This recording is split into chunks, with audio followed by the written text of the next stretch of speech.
Secundaria tercer grado. Ciencias. Química. Compuestos iónicos o moleculares.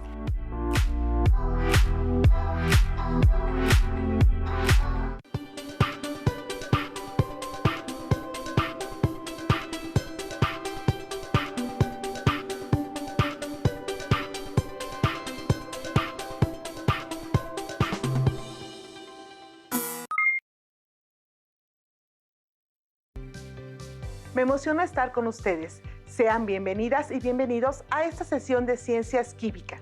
Mi nombre es Elizabeth Ambrosio Ramírez. Y el mío es Emma Yolanda Flores Nava.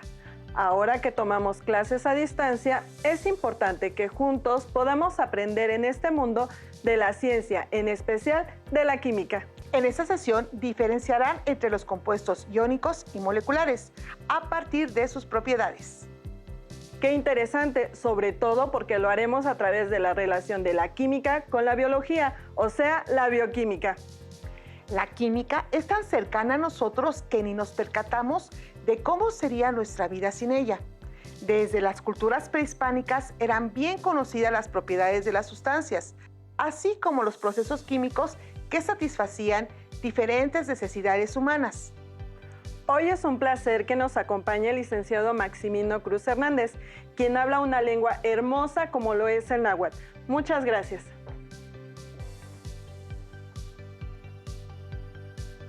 Les agradezco la invitación que en náhuatl se diría Nimitzintlazcamatili Inetyolehque. Profesor, ¿qué le parece si usted nos ayuda a expresar en náhuatl el ¿sabían qué? Claro que sí. Por ejemplo, ¿sabían que se dice en náhuatl inquimatique?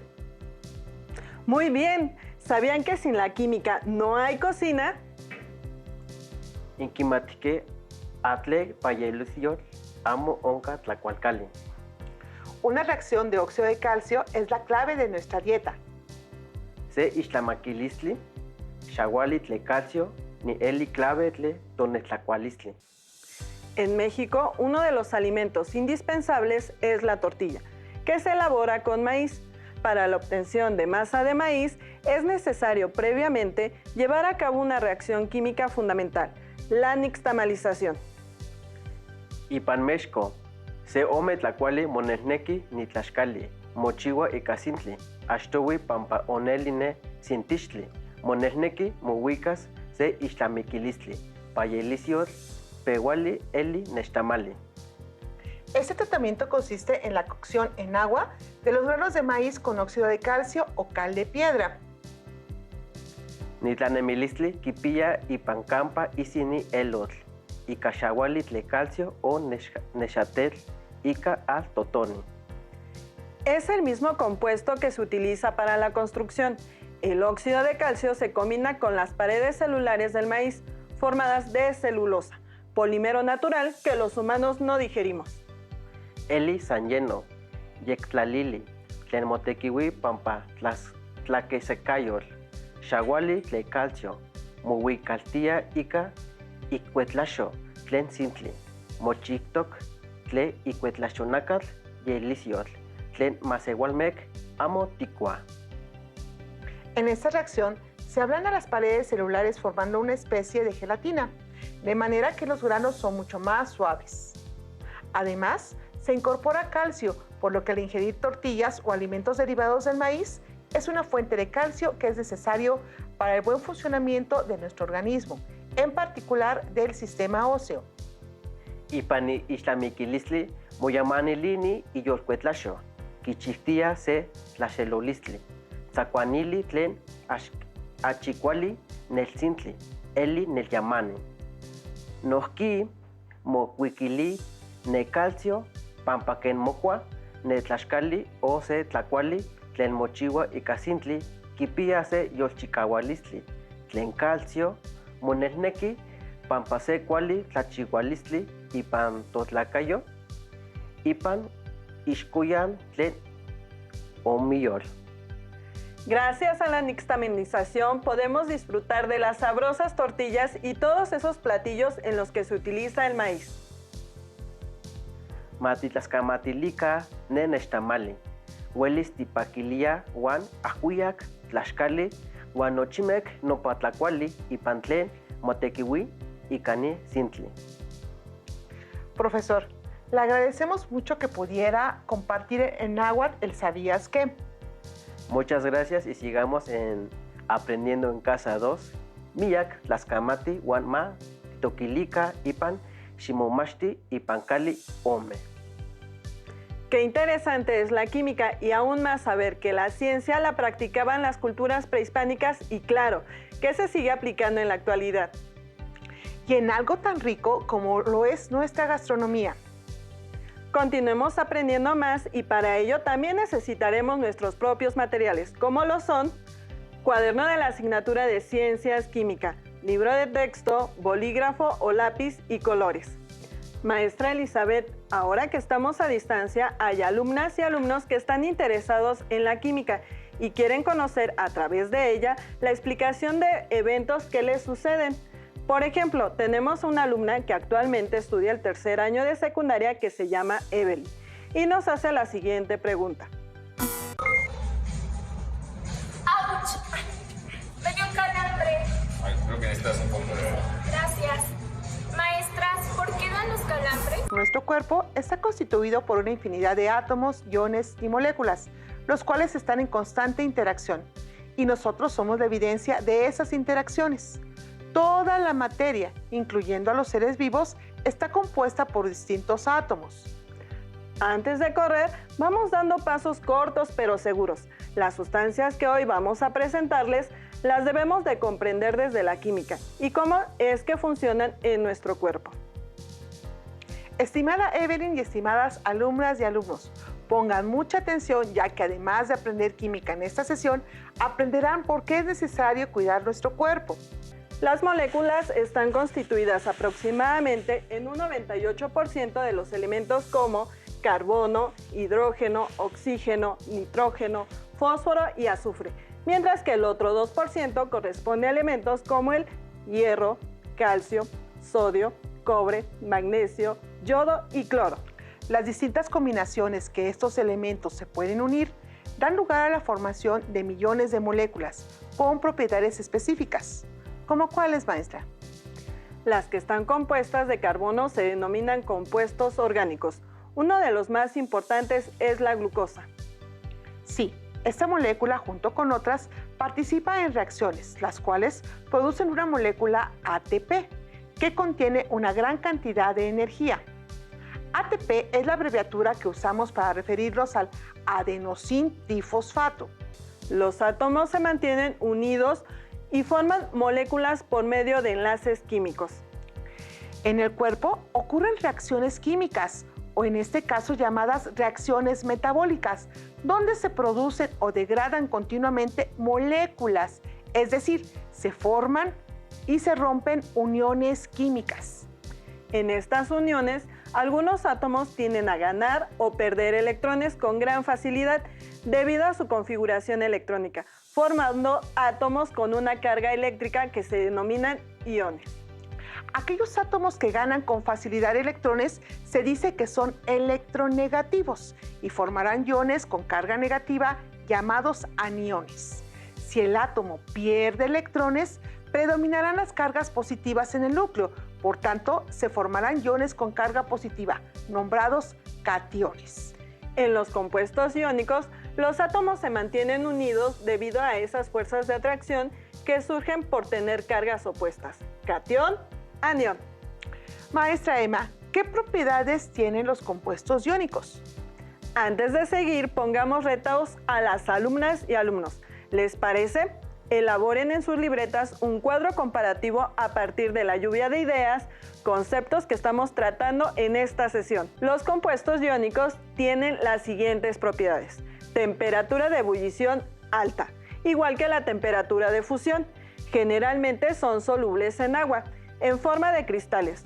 No conducen la corriente eléctrica, pero en disolución acuosa sí la conducen. ¡Ah, caray! ¿Y cómo es esto posible?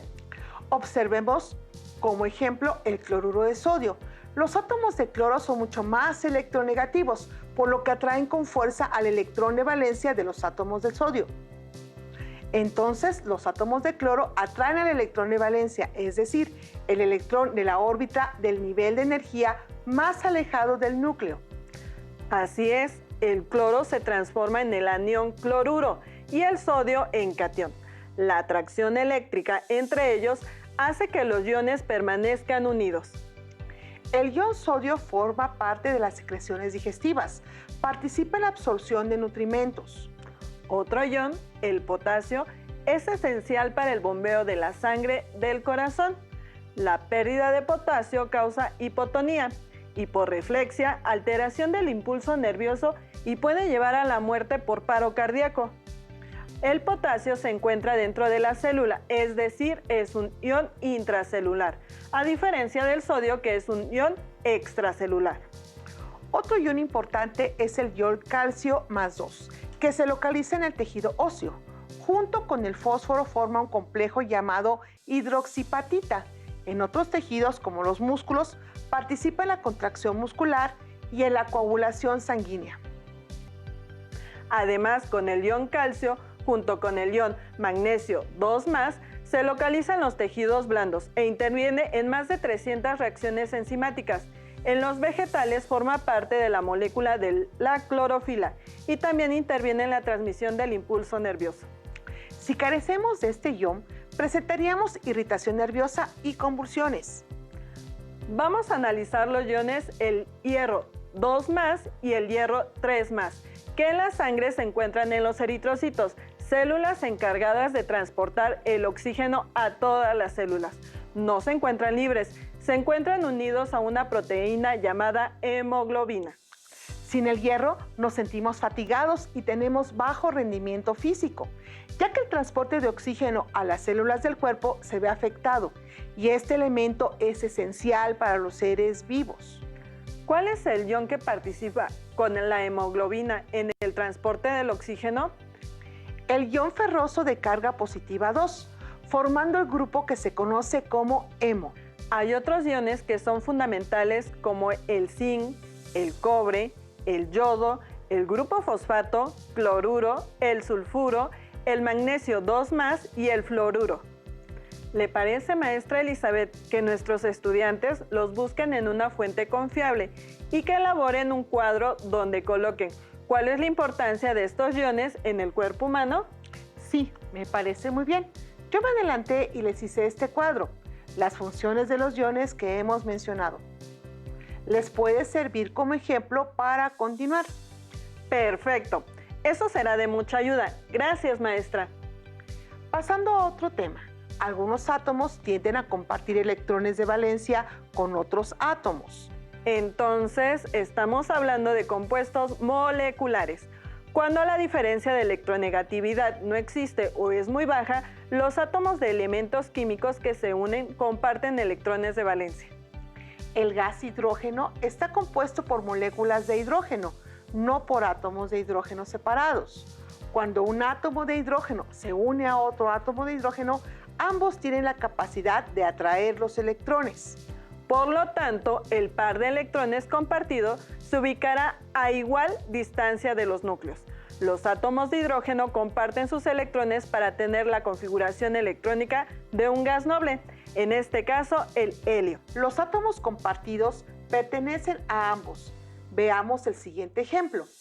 Esto ocurre si los elementos tienen la misma o similar electronegatividad. Hay casos donde existe una diferencia de electronegatividad. Maestra Elizabeth, ¿nos explica cómo es este enlace? Sí, claro, se llaman covalentes polares. La distribución de electrones es asimétrica. Se produce en zonas donde predominan las cargas parcialmente negativas de los electrones. Cerca de los átomos de elementos más electronegativos. Así es, y hay zonas donde predominan las cargas parcialmente positivas, que se deben a los núcleos. Esto sucede en los átomos de elementos menos electronegativos, ya que sus electrones de valencia están lejos. Este tipo de unión es la que encontramos en la mayor parte de las moléculas biológicas.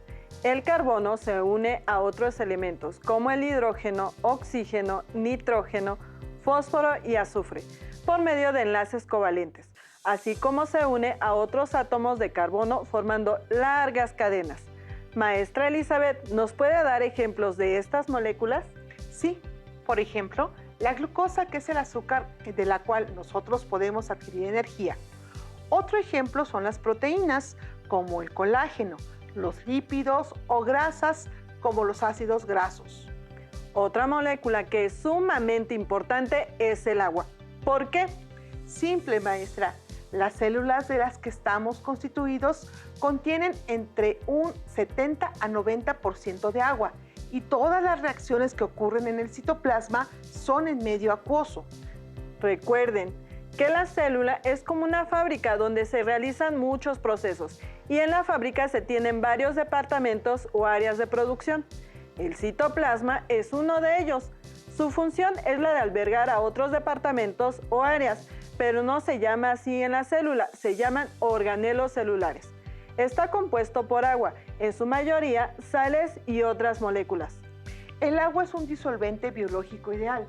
La molécula de agua consta de 2 átomos de hidrógeno unidos a un átomo de oxígeno mediante un enlace covalente. Debido a la diferencia de electronegatividad entre ellos, se produce una distribución asimétrica de cargas, por lo que se forma una molécula bipolar. El oxígeno, que es más electronegativo, atrae con más fuerza al par de electrones que se comparte con cada hidrógeno, generando así una carga parcial negativa en este átomo y cargas parciales positivas en los átomos de hidrógeno. ¿Qué propiedades tiene el agua? Describamos en su libreta de Ciencias Químicas. El agua tiene un estado de agregación líquido, se oscila entre los 0 y los 100 grados Celsius. El hielo flota en el agua, es decir, el agua en estado sólido tiene menor densidad que en estado líquido. El agua actúa como disolvente para otras moléculas polares. La alta polaridad del agua favorece también a la célula porque fuerza a las sustancias no polares a agregarse o mantenerse juntas, contribuyendo así a la formación de las membranas que están constituidas principalmente por sustancias no polares. Las membranas son otro organelo celular y su principal función es ser una barrera selectiva de sustancias y delimitar a la célula. Así es. Las membranas están formadas por lípidos, los cuales cumplen una función de ser la barrera selectiva para la célula. Es decir, selecciona qué sustancias ingresan a la célula y cuáles salen de la misma. El tipo de enlace entre los átomos o iones de una sustancia se relaciona con sus propiedades físicas y químicas. Por ejemplo, la mayoría de los compuestos iónicos, como el cloruro de sodio, son sustancias sólidas con altas temperaturas de fusión y ebullición, debido a que la fuerza de atracción entre iones positivos y negativos es muy grande y es necesario invertir mucha energía para separarlos. La gran mayoría de los compuestos iónicos son solubles en agua. Los compuestos iónicos en disolución pueden conducir la corriente eléctrica por la presencia de cationes y aniones. Sin embargo, en estado sólido no conducen la corriente eléctrica.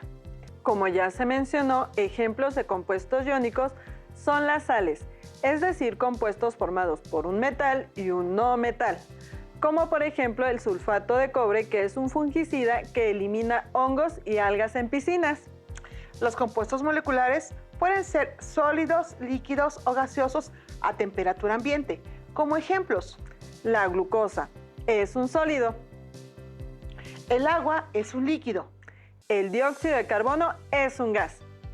Los compuestos moleculares como el dióxido de carbono o la glucosa comparten un par de electrones. Son sustancias blandas, con solubilidad variable y no conducen la corriente eléctrica.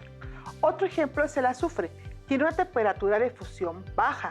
Es sólido a temperatura ambiente. Utilizando ciertos criterios, es sencillo clasificar una sustancia concreta en compuestos iónicos o moleculares. Por ejemplo, si una sustancia es gaseosa a temperatura ambiente, seguro se trata de una sustancia molecular. Si conduce la corriente eléctrica, casi se puede asegurar que se trata de un metal. ¿Por qué las moléculas tienen una geometría característica? La molécula de dióxido de carbono es lineal y simétrica. mientras que la del agua también es simétrica pero angular, con un ángulo de enlace de 104.5 grados. Esto es debido a la repulsión de las cargas. Recuerden que cargas iguales se repelen o se alejan y cargas diferentes se atraen. Los compuestos iónicos forman estructuras regulares, tridimensionales, llamadas estructuras gigantes, redes cristalinas o cristales. Cuantos más átomos o iones hay, más grande es el cristal.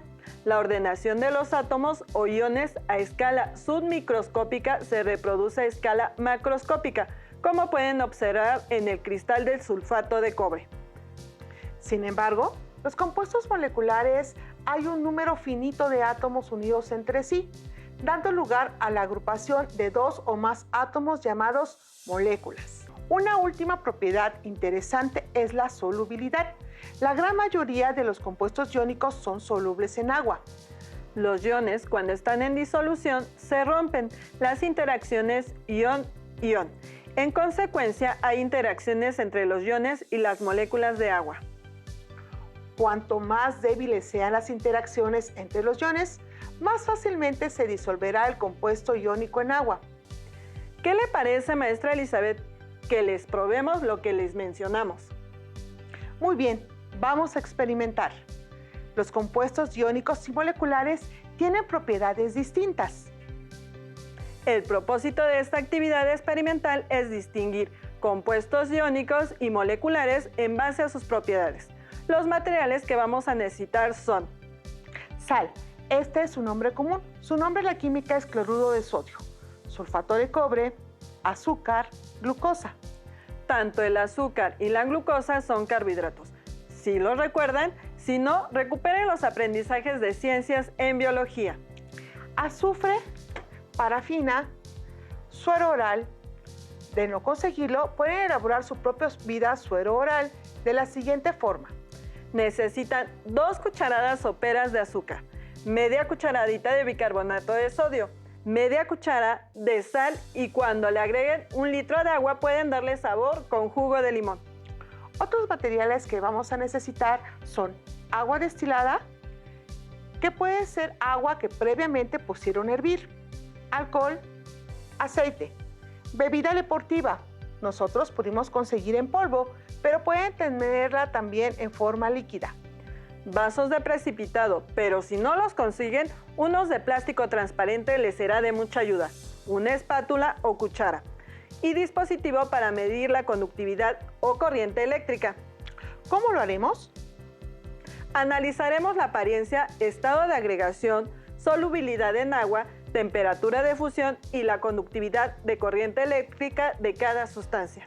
Anoten sus observaciones en un tabulador como el que les presentamos a continuación.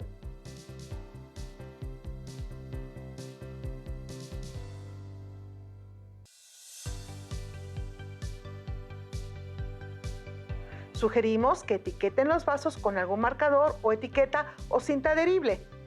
Observen cada sustancia que tenemos. Anoten la apariencia y estado de agregación. En una cucharilla de combustión colocaremos el sulfato de cobre y en la otra vamos a colocar el azúcar.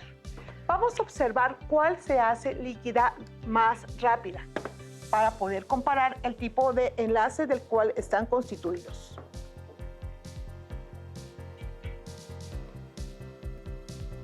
Esta parte podrán hacer en casa con la ayuda de un adulto en corcholatas de metal, retirando el plástico que tienen y sobre un comal os colocan las sustancias, le proveen una fuente de calor controlable, como las que tenemos aquí. Observen y anoten lo que ocurre. Recuerden siempre tener las medidas necesarias para prevenir un accidente. Observaron cómo la sal aparentemente no le pasó nada, en cambio, el azúcar se fundió. Tomemos una cantidad suficiente de cada una de las sustancias sólidas en cada uno de los vasos de plástico o en este caso de vidrio y agregamos aproximadamente 10 mililitros de agua y agitamos. Lo hacemos rápidamente. Yo empezaré con el cloruro de sodio. Maestra, ¿me puede ayudar con el sulfato de cobre? Sí. Veamos qué sucede.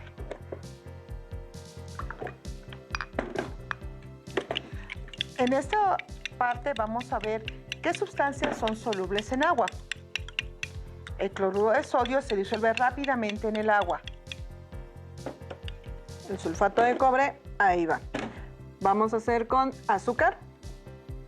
Con azúcar y también lo haremos posteriormente con la glucosa.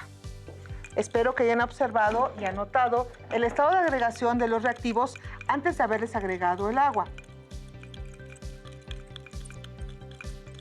Como podemos ver, el sulfato de cobre se está disolviendo, al igual que el azúcar, perdón.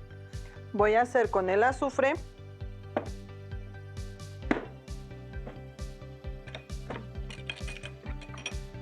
Miren, queda hasta suspendido. Lo mismo pasa con la parafina. La parafina tampoco se disuelve en el agua. Por su densidad, está flotando. Esta es la bebida deportiva. Le agregamos agua. Y casi de manera inmediata se disolvió. Vamos a ver qué pasa en el caso de los líquidos. Mezclaremos aceite con un poco de agua para ver la solubilidad del aceite en el agua. Como podemos observar, el aceite no se disolvió. Del alcohol, obviamente. Este de acá. ¿Es esa huella? Aquí está. ¿Sí? Con esto ya podemos ver la solubilidad y anteriormente vimos la conductividad, la disolución en agua. Ya vimos cuánto se funden o no. Ahora vamos a ver la corriente eléctrica. Si conducen la corriente eléctrica o no la conducen.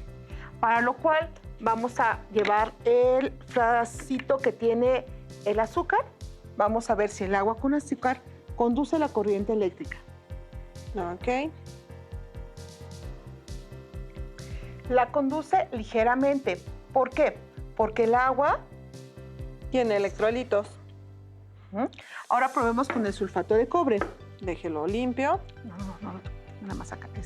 Acá, sumérgelo mejor en el agua destilada para poder Limpiarlo. limpiarlo. Vean la intensidad del foco. Ok. Probamos otra sustancia. Por ejemplo, ¿le parece, maestra, si probamos con la bebida energética?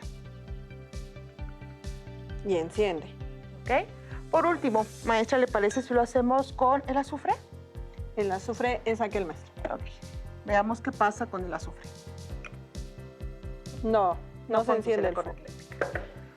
Y si hacemos con el aceite, el agua y el aceite, es aquel, maestro.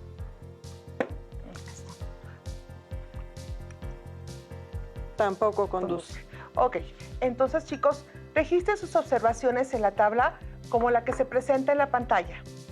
A partir de las propiedades de cada sustancia, infieran si se trata de una sustancia iónica o molecular.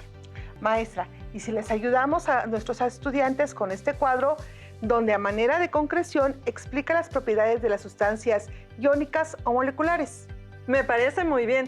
Les podrá ser de gran ayuda. También recuerden que si tienen dudas podrán consultar los teléfonos que al final de la sesión les proporcionan. Estimada Evelyn, el que nos den calambres, o mejor dicho, espasmos musculares, indica que hay un desequilibrio iónico entre los iones que intervienen en la contracción muscular, es decir, entre el sodio y el potasio. Además de que, si no consume suficiente cantidad de agua, no se pueden llevar a cabo las reacciones con los compuestos moleculares.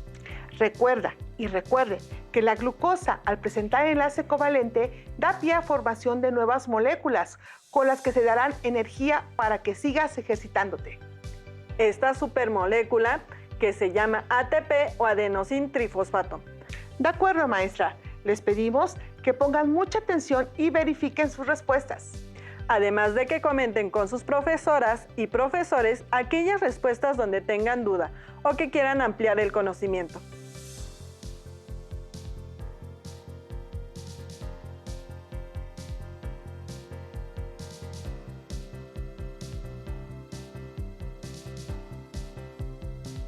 Por hoy hemos terminado. Ha sido una sesión interesante. explicando la química de procesos que suceden en su cuerpo.